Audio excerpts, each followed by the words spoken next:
Bonjour à tous, nous allons apprendre exactement ce que sont les protocoles et comment la science les intègre.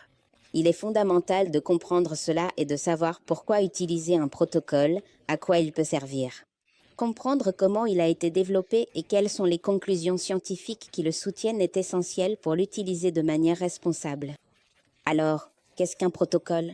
Eh bien, en termes simples, un protocole est un guide structuré qui indique ce qu'il faut faire, séance par séance, avec un patient, dans le but que la personne reçoive telle thérapie à la fin du traitement.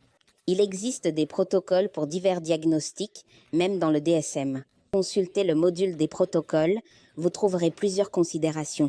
Cependant, il n'existe pas de protocole pour tous les troubles, et cela s'explique par le fait que, tous les troubles ne disposent pas d'études suffisamment avancées. Il est difficile de réunir un échantillon suffisant de personnes atteintes de certains troubles peu fréquents pour mener des recherches spécifiques et solides. Pour cette raison, les protocoles disponibles ont tendance à se concentrer sur les troubles courants dans la population générale, car ils sont plus viables d'un point de vue méthodologique et logique. Un protocole est-il la même chose qu'une thérapie?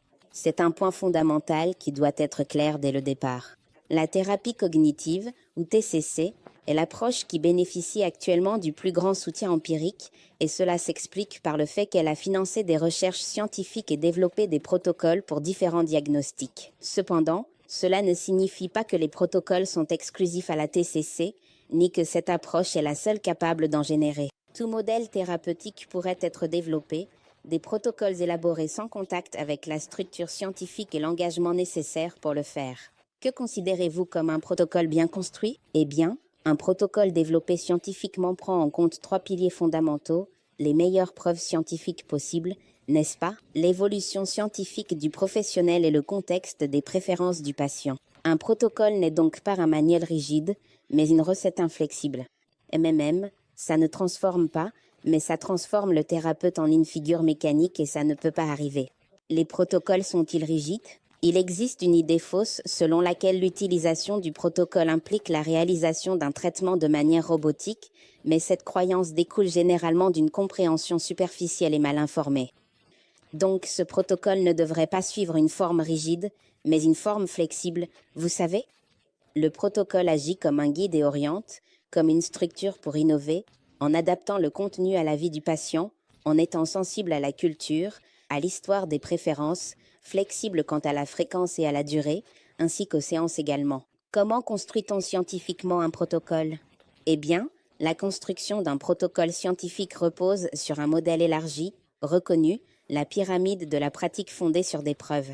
Cette pyramide des sources d'information, de la moins fiable à la plus fiable, n'est-ce pas? Elle permet de déterminer si un traitement est approprié, pertinent et valide pour être utilisé en pratique clinique. Au niveau le plus bas de la pyramide se trouve l'opinion, et les études de cas individualisées. Et où se trouvent les niveaux les plus élevés? Ce sont ceux des preuves scientifiques et des études cliniques.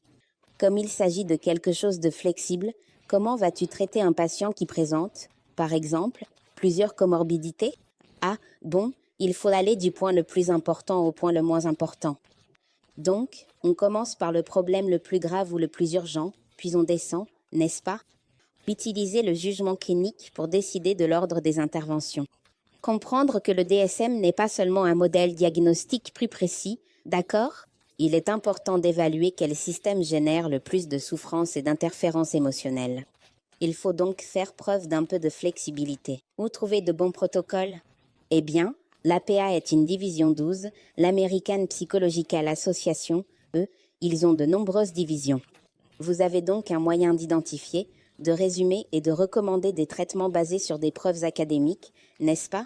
PubMed aussi et Coach Librairie sont également de bons points de référence pour obtenir des informations plus fiables, d'accord? Donc, lire des articles scientifiques, c'est ce qui est recommandé.